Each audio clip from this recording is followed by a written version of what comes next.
এসেছি শ্যামবাজার নাট্যচর্চা কেন্দ্র। আপনাদের কাছে আমাদেরকে নিয়ে এসেছে মেরি ওয়ার্ল্ড।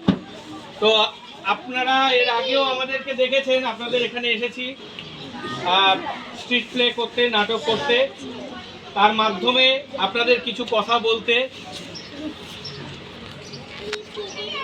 তো আজকে আমরা এসেছি আমাদের একটা নাটক নিয়ে। নাটকের বিষয়টা কি আপনারা দেখবেন, তারপরে সেই বিষয় নিয়ে আপনাদের সঙ্গে কথা হবে। নাটকের নাম ইন্টারভিউ। নাটক ইন্টারভিউ।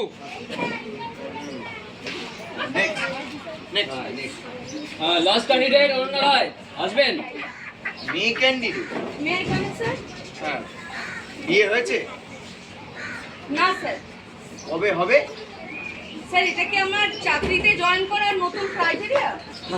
আরে না না, স্যার জাস্ট জানতে চাইছে, মানে বিয়ের পর আপনাদের ছুটি ছুটি চাই, মেয়েদের ওই সংসার বাচ্চা কাচ্চা আর কি। স্যার আপনি আমার সিভিতে দেখতে পারেন স্যার, আমি লাস্ট 3 বছর ধরে ইন্টার্ন করেছি স্যার। এছাড়া লাস্ট 1 বছর আমি আমার নিজের একটা চাকরি তৈরি করেছিলাম, নিজের একটা এজেন্সি থেকে আমি একটা কাজ ধরেছিলাম। সেই কাজে ভালো মতো করে আমার কোনো ফল আসেনি, আমি সেখানে ফেল হয়েছি স্যার। ওই জন্য আমি নতুন করে আবার নিজেকে তৈরি করে আপনাদের কাছে এসেছি। আপনার মার্কস ভালো, কিন্তু এই কাজটা ফিল্ডের, মানে রাজগিরিতে আপনাকে ক্লায়েন্টকে অ্যাটেন্ড করতে হবে, এটা মেয়েদের জন্য সেফ না। স্যার সেফটি তো কোম্পানির দায়িত্ব, ওনার তো না। তুমি চুপ করে থাকো, তোমার মাথায় কোনো কথা বলেছি? স্যার স্যার আমি কিন্তু লাস্ট 2 বছর একটা কল সেন্টারেতেও কাজ করেছি, সেখানে রাত্রি 12টা অবধি আমার শিফট থাকতো, রাত 12টায় একা আমার বাড়ি ফিরতে হতো। আমার সেফটি, আমি কিভাবে থাকবো সেটা নিয়ে আপনাদের ভাবতে হবে না স্যার, আপনারা শুধু আমার কাজটা দেখুন। ম্যাডাম আপনি খামোকা চড়ে যাচ্ছে, স্যার তো ঠিকই বলেছে। আপনাদের এই মেয়েদের জন্য ব্যাক অফিসটাই ভালো আছে, বুঝলেন কি? আপনি এই পরের বার যখন অ্যাকাউন্টসের একটা নোটিশটা বেরোবে না, তখন অ্যাপ্লাই করুন। কিছু মনে করবেন না, ফিল্ড ওয়ার্কের জন্য না সাহসের দরকার হয়, আলাদা করে ছেলে বা মেয়ে, শাড়ি বা প্যান্ট এইসবের দরকার হয় না। আর তাছাড়া আমি তো আপনাদের বললাম যে আমি যে ক্লায়েন্টকে সামলেছি সেই ক্লায়েন্ট রিভিউ দিয়েছে। এই দেখুন স্যার, আপনি একবার দেখুন, দেখুন ক্লায়েন্ট কি বলছে। ক্লায়েন্ট আমাকে মেসেজ করছে রাত 11টা নাগাদ, thanks Ananya, you saved our deal. কিন্তু স্যার আপনাদের কোম্পানি সম্বন্ধে কিন্তু ক্লায়েন্টরা অন্যান্য কথা বলে, তারা সোশ্যাল মিডিয়াতে গিয়ে লেখে আপনারা ঠিক সময় কাজে আসেনি। এটা তো তোমার পুরনো কোম্পানি। হ্যাঁ স্যার, পুরনো কোম্পানি, আমার আগের কোম্পানি। সেই কোম্পানিতে আমি মেয়ে বলে আমাকে প্রমোশন দেওয়া হয়নি, ওই জন্য স্যার কোম্পানিটা ছেড়ে দিয়েছি। এই কোম্পানিতেও কি আমি মেয়ে বলে আপনি আমাকে কাজে নেবেন না? 20 বছর ধরে আমি কোম্পানি চালাচ্ছি, কখনো কোনো মেয়েকে ফিল্ডই দেয়নি।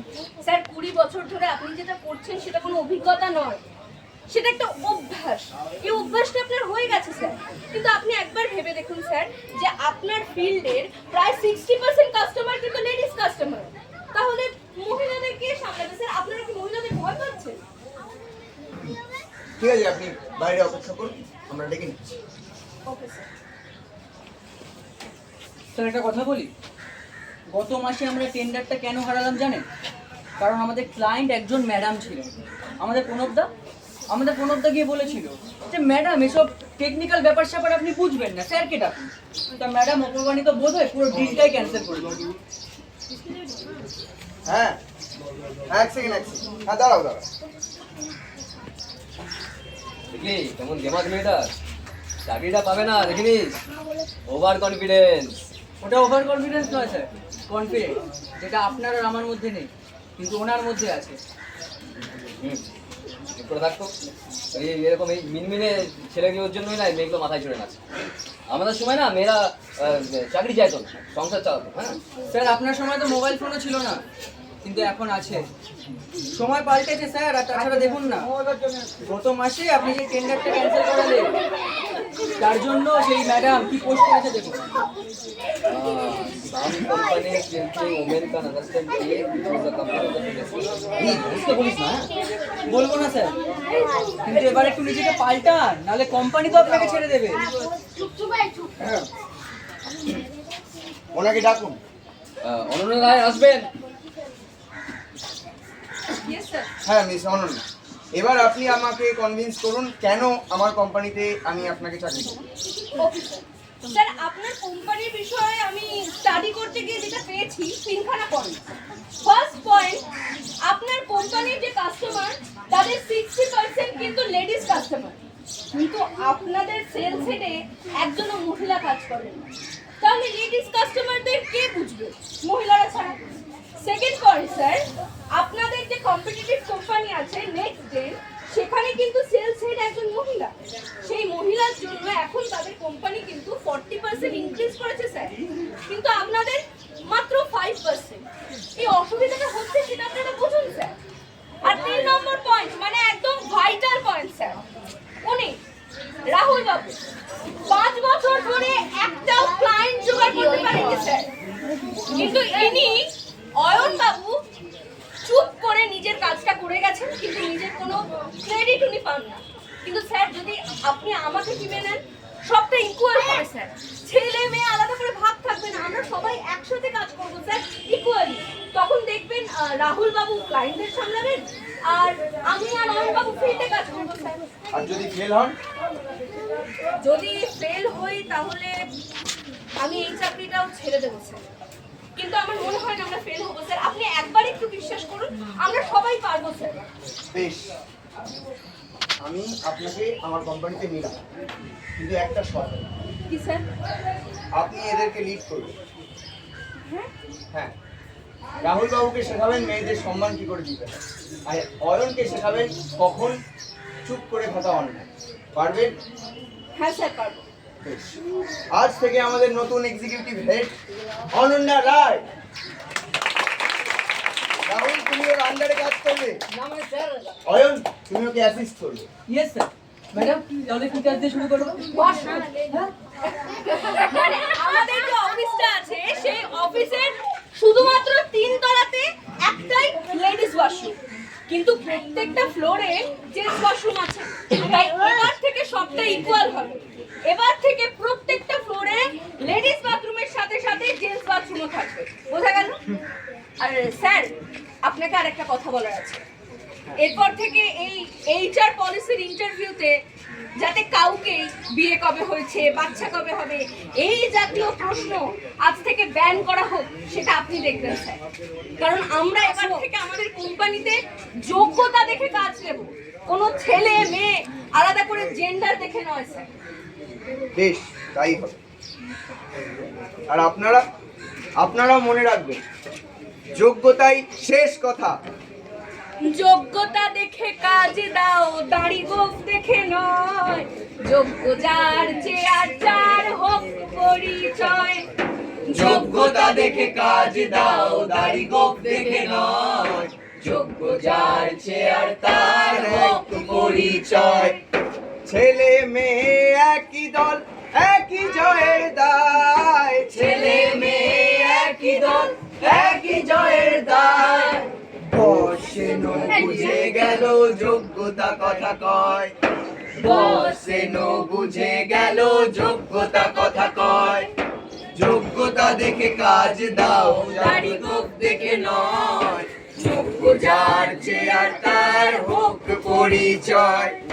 যোগ্য যার চেয়ার তার হোক পরিচয়। বিয়ের প্রশ্ন বাদ দাও, যোগ্যতা আগে চাই। রাত বিরেতে ফিল্ডে যায়, ভয়টা কোথায় পায়? বিয়ের প্রশ্ন বাদ দাও, যোগ্যতা আগে চাই।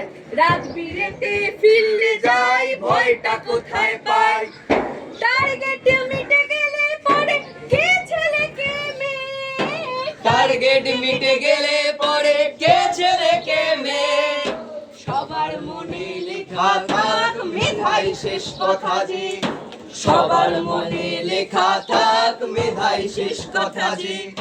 যোগ্যতা দেখে কাজ দাও, দাড়ি গোঁফ দেখে নয়। যোগ্য যার চেয়ার তার হোক পরিচয়। যোগ্যতা দেখে কাজ দাও, দাড়ি গোঁফ দেখে নয়। যোগ্য যার চেয়ার তার হোক পরিচয়। যোগ্য যার চেয়ার তার হোক পরিচয়। যোগ্য যার চেয়ার তার হোক পরিচয়।